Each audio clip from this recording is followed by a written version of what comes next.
Nah, ikhwani wal akhwati fillah, sekarang kita membahas tentang takbir perpindahan. Ya. Ini berbeda dengan takbiratul ihram. Nah, takbiratul ihram itu dilakukan hanya di awal dan hukumnya adalah rukun, tidak boleh ditinggalkan. Adapun takbir perpindahan ini seperti misalnya takbir dari berdiri ke ruku, kemudian dari ruku ke i'tidal, kemudian dari i'tidal ke sujud, dan sujud ke duduk, maka ini hukumnya adalah wajib. Hukumnya adalah wajib. Maka jika kita mengetahui bahwasanya hukumnya wajib, arti wajib di sini adalah jika kita meninggalkannya dengan tidak sengaja, maka kita wajib menggantinya dengan sujud sahwi. Jadi wajib ini tidak boleh ditinggalkan. Namun jika ditinggalkan, maka kita ganti dengan sujud sahwi. Berbeda dengan rukun tadi.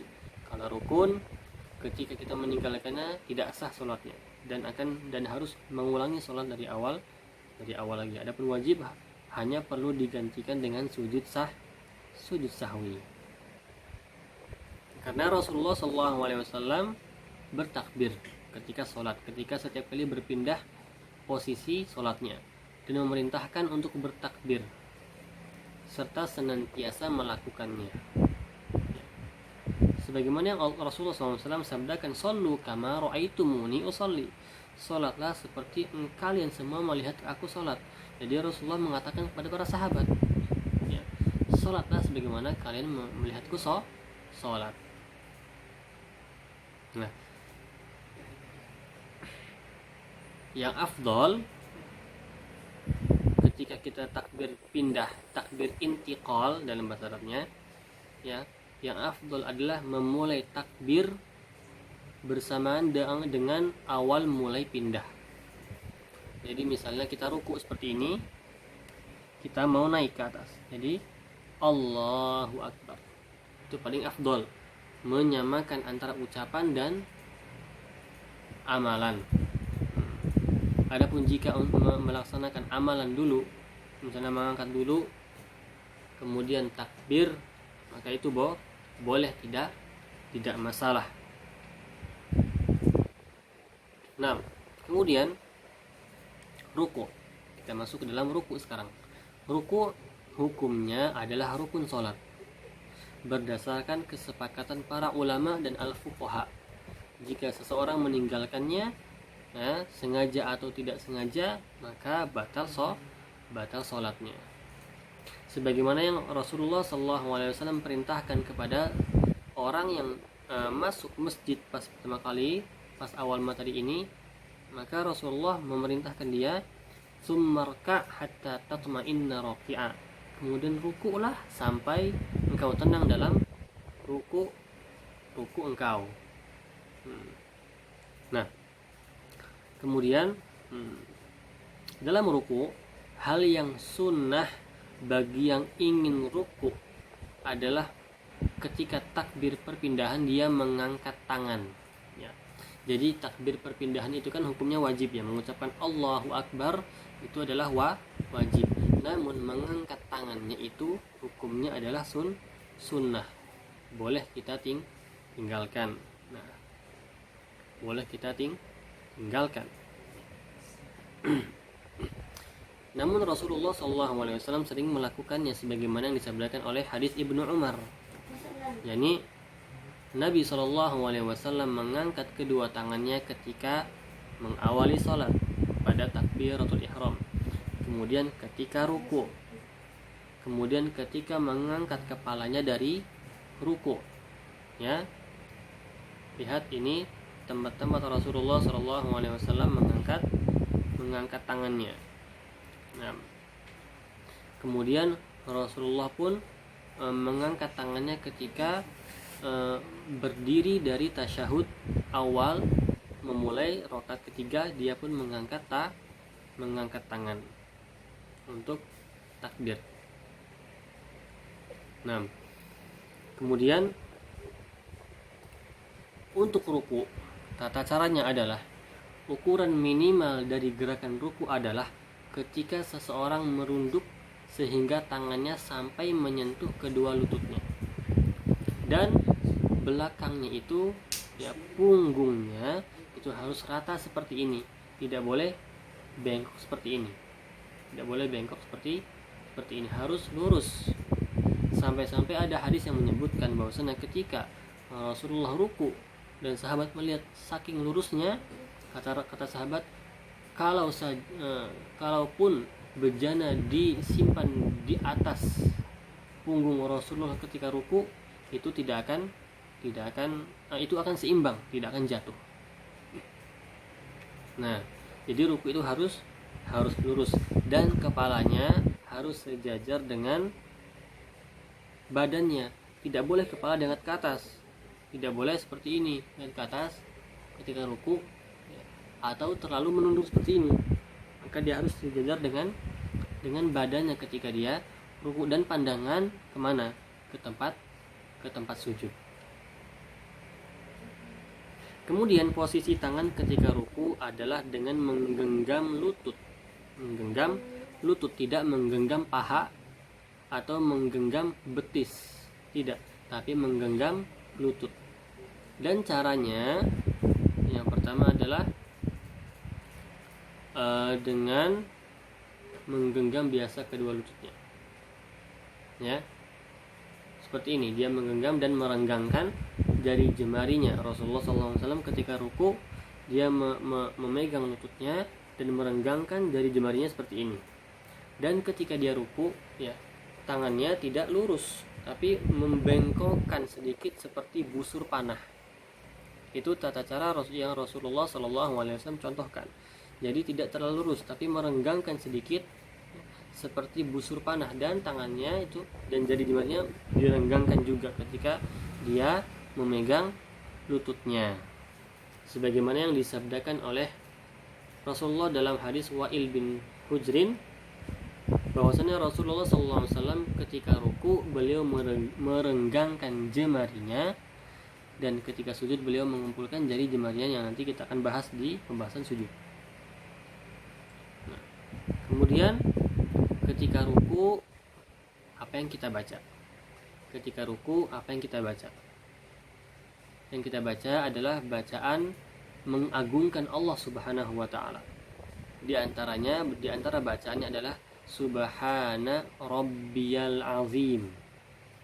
Subhana Rabbiyal Azim. Boleh juga ditambahkan wa bihamdi.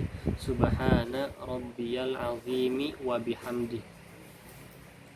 Atau ada bacaan lain, yaitu Subuhun Qudusun Rabbul Malaikati Warruh. Atau dengan bacaan yang lain lagi, Subhana Dzil Jabarut wal Malakut wal Kibriya'u wal 'Azamah. 4 bacaan ini boleh kita baca ketika ruku. Minimal kita membaca satu kali, dan maksimal adalah 10 kali. Namun ada beberapa ulama yang berpendapat bahwasanya maksimal tidak ada batasannya, boleh memperbanyak mengagungkan Allah ketika ruku. Kemudian setelah ruku kita melaksanakan i'tidal. Apa itu i'tidal? I'tidal itu adalah berdiri setelah ruku. Nah, ketika i'tidal kita harus benar-benar berada dalam kondisi berdiri. Kita harus menyempurnakan berdirinya kita ketika setelah ruku. Ya. Jadi i'tidal itu adalah berdiri disertai dengan tuma'ninah. Tidak buru-buru berdiri kemudian langsung sujud. Tidak. Ruku, selesai Subhana Rabbiyal Azim, ya. Kemudian kita pelan-pelan naik ke atas i'tidal sampai kita sempurna berdiri kita. Jangan sampai kita turun kecuali kita telah menyempurnakan berdirinya kita. Karena Rasulullah mengatakan kepada orang yang buruk sholatnya yang di awal tadi, summarfa hatta ta'tadila qa'ima. Kemudian bangkitlah engkau dari ruku sampai engkau benar-benar berdiri. Ya. Nah, kemudian ya disebutkan juga ya ketika i'tidal itu dibilang i'tidal itu ketika semua ruas tulang punggung kita telah dikembalikan dalam keadaan berdiri atau dalam ke tempatnya yang semula. Ya, seperti itu. Ya, ruas punggung itu yang di belakang yang setelah kita gunakan untuk ruku, kita sempurnakan untuk melaksanakan berdiri. Kemudian bacaan yang ada di dalam i'tidal adalah ketika dari ruku adalah mengatakan sami Allahu liman hamidah, bukan takbir, bukan Allahu akbar, tapi sami Allahu liman hamidah dengan disunahkan mengangkat tangannya seperti tata cara sholat, ya, tata cara takbiratul ihram yang sudah kita pelajari. Sami Allahu liman hamidah. Ucapan ini sami Allahu liman hamidah diucapkan oleh imam dan juga orang yang sedang sholat sendiri. Sami Allahu liman hamidah. Kemudian setelah sami Allahu liman hamidah kita mengatakan Rabbana walakal hamdu. Ucapan Rabbana walakal hamdu itu diucapkan oleh imam dan makmum dan orang yang sholat sendiri. Adapun yang makmum kepada imam, maka dia tidak perlu mengatakan sami Allahu liman hamidah. Dia langsung Rabbana walakal hamdu setelah mendengar ucapan imam sami Allahu liman hamidah. Makmum kemudian berdiri langsung Rabbana walakal hamdu dengan mengangkat kedua tangannya. Ada juga ucapan lain selain Rabbana walakal hamdu, ya, yaitu ucapan Allahumma Rabbana lakal hamdu mil'as samawati wa mil'al ardi wa ma bainahuma wa mil'a ma syi'ta min syai'in ba'du ahlas tsana'i wal majd la mani'a lima a'taita wa la mu'tiya lima mana'ta wa la yanfa'u dzal jaddi minkal jaddu. Ya, ini adalah ucapan selain Rabbana walakal hamdu yang panjang, yaitu Allahumma Rabbana lakal hamdu mil'as samawati wa mil'al ardi wa ma bainahuma wa mil'a ma syi'ta min syai'in ba'du ahlas tsana'i wal majd Allahumma la mani'a lima a'taita wa la mu'tiya lima mana'ta wa la yanfa'u dzal jaddi minkal jadd. Boleh dibaca dua-duanya, yang pendek atau yang panjang terserah, dan lebih dianjurkan untuk membaca bergantian. Maksudnya dalam sholat ini baca ini, dalam sholat itu baca yang panjang, nah, supaya dua-duanya diamalkan. Ada juga bacaan Rabbana, ya, Rabbana lakal hamdu atau Rabbana walakal hamdu atau Allahumma Rabbana lakal hamdu atau Allahumma Rabbana walakal hamdu, ya. Jadi 4 itu pun boleh. Rabbana lakal hamdu yang pertama, yang kedua Rabbana walakal hamdu, yang ketiga Allahumma Rabbana lakal hamdu, yang keempat Allahumma Rabbana walakal hamdu. Nah, seperti itu tata cara atau ucapan ketika i'tidal. Kemudian akhwati fillah, setelah i'tidal kita turun untuk sujud. Nah, ketika kita turun untuk sujud, maka kita tidak perlu untuk mengangkat tangan kita ketika kita takbir. Langsung kita takbir intiqal, takbir perpindahan, kemudian kita langsung sujud. Dan sujud ini dan i'tidal tadi hukumnya adalah rukun. Kemudian ketika sujud, tata caranya adalah seseorang yang sujud itu wajib baginya untuk sujud di atas 7 anggota badan, sebagaimana hadis Ibnu Abbas radhiyallahu taala anhuma, beliau bersabda sallallahu alaihi wasallam, beliau berkata, kami diperintahkan umirna bisujud ala sab'ati a'dha, kita diperintahkan untuk sujud di atas 7 anggota badan. Apa saja itu? Yang pertama, kedua telapak tangan kita. Nah, 2 ya, berarti 2, 1 dan 2. Kemudian kedua lutut, 3, 4. Kemudian kedua kaki kita, yaitu jari jemari kita ditekan ya, dan dihadapkan ke kiblat dari jemari kita itu. Jadi 5, 6 ya, 6 ya, 5 dan 6. Dan terakhir adalah jidat kita harus kita letakkan di tanah ketika kita sujud bersama dengan hidung kita, karena Ibnu Abbas ketika mengatakan jidat, beliau mengisyaratkan ke hidungnya. Inilah 7 anggota yang harus kita tempelkan ketika kita sujud. Jika ada salah satu anggota yang tidak menyentuh tanah ya, maka sujudnya tidak sah, atau sujudnya kurang sempurna.